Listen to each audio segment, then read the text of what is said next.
अस्सलाम वालेकुम, मैं हूं आपका होस्ट एहसन गौरी और आप देख रहे हैं यूट्यूब चैनल। नाज़रीन, जहां पाकिस्तान में महंगाई का डोल पीटा जा रहा है, जहां इकोनॉमी डिस्टेबलाइज है, जहां पे पेट्रोल की कीमतें आसमान से बातें कर रही हैं, जहां बिजली चोरों को पकड़ा जा रहा है और जहां पाकिस्तानी अवाम को यह भी नहीं पता कि आइन और कानून के मुताबिक पाकिस्तान के इलेक्शन कब होंगे, वहां इंडिया में G20 की एक बड़ी कॉन्फ्रेंस मुनक्कद की गई और दुनिया के 20 ताकतवर मुमालिक ने शिरकत की और वो मुमालिक इसमें शामिल थे जिनकी इकोनॉमी आसमानों से बातें कर रही है। वो मुमालिक शामिल थे जो सफाए अव्वल में तरक्की में खड़े हैं और पाकिस्तान में अभी तक लोगों को यही नहीं पता कि हमारे कानून और आइन के मुताबिक इलेक्शंस कब होंगे। गुज़श्ता रोज गिलगित अस्तोर में एक इलेक्शन हुआ और वहां इमरान खान की पार्टी है तहरीक इंसाफ, उन्होंने इलेक्शन को विन किया। लेकिन मैं देख रहा था कि एक इलेक्शन सिर्फ बड़ी हद है कि 10 नहीं तो 20,000 की आवाम ने वोट कास्ट किया और उसका नतीजा लेना ही मुश्किल हुआ था। एक छोटे से एरिया को कवर करना और सरकारी तौर पर नताइज का ऐलान होना ही इतना मुश्किल हो रहा था कि आगे क्या अंदाजा लगाया जा सकता है। जैसे ही कहीं भी ज़िमनी इलेक्शन होते हैं, इमरान खान की मकबूलियत बढ़ती है, इमरान खान साहब की जो पार्टी है वहां से कामयाब होती है, तो वैसे ही पाकिस्तान में एक नया ट्रेंड सामने हो जाता है कि अब इलेक्शन नहीं होने, अब इलेक्शन तो फलां तरीक को होने हैं। लेकिन जहां पाकिस्तान में इस किस्म की अफवाहें गर्दिश कर रही हैं, वहां पर इंडिया में ग्लोबल बायोफ्यूल्स अलायंस जैसे बड़े मुआहिदे किए जा रहे हैं और ये मुआहिदे अमेरिका, रूस, चाइना और तमाम बड़े मुमालिक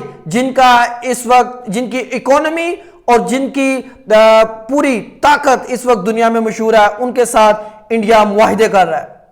उसके बाद नाज़रीन, लेकिन मैं देख रहा हूं कि जहां मोदी साहब इतने जो है वो मुतहरक हैं और इतने अपने इंडिया को इतना आगे लेके जा रहे हैं, वहां हमारी जो पीडीएम गवर्नमेंट थी उसके जो पूरा इक्तदार के दौरानिए में हमने सिर्फ एक ही बात सुनी, मैंगो डिप्लोमेसी।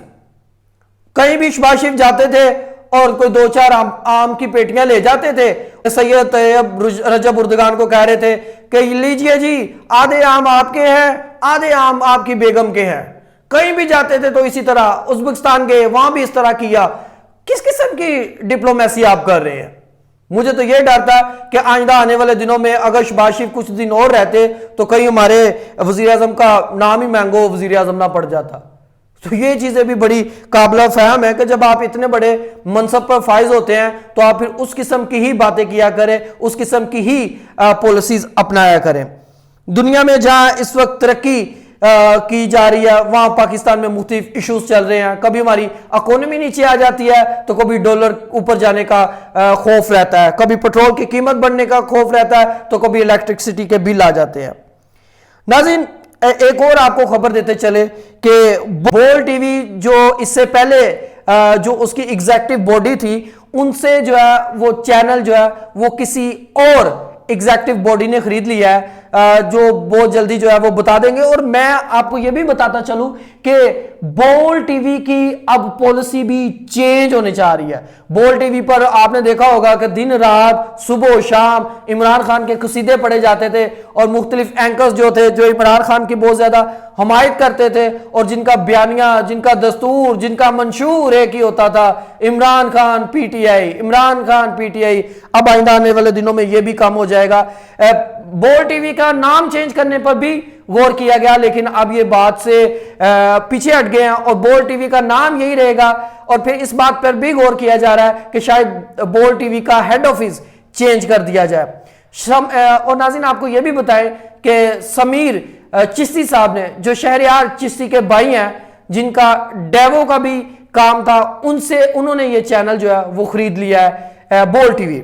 और आप देखेंगे आइंदा आने वाले दिनों में बोल टीवी की जो मंशूर है, उनकी जो पॉलिसी है, उसमें भी बड़ी हद तक चेंजिंग आएगी।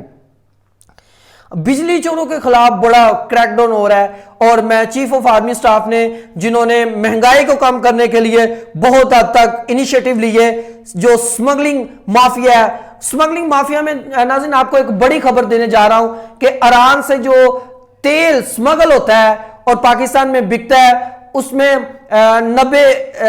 90 के करीब जो सरकारी शख्सियात शामिल हैं, और 26 से 28 लोग जो है वो सियासी लोग शामिल हैं, जो ईरान से तेल स्मगल करवाते हैं और फिर पाकिस्तान में उससे जो एक बड़ा रेवेन्यू जो है जनरेट करते हैं। और आप देख लें कि हम कहां खड़े हैं, जहां हमारे सियासतदान और हमारे सरकारी ऑफिसर जो हैं वो भी स्मगलिंग में मुलव्वस पाए जाते हैं।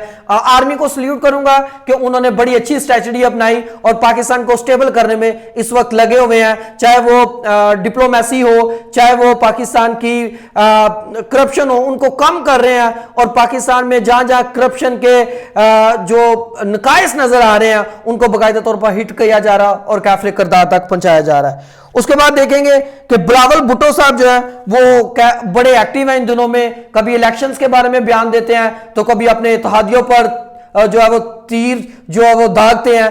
तो उन्होंने आज भी एक बड़ा अहम बयान दिया कि हमने अपने इत्तेहादी पार्टीज को बाकायदा तौर पर यह कहा था कि आप क्यों टेंशन ले रहे हैं, आप अगर डरेंगे तो आप कभी कामयाब नहीं हो सकते, आप इलेक्शन से भागेंगे तो ये इलेक्शन आप पर हावी होंगे।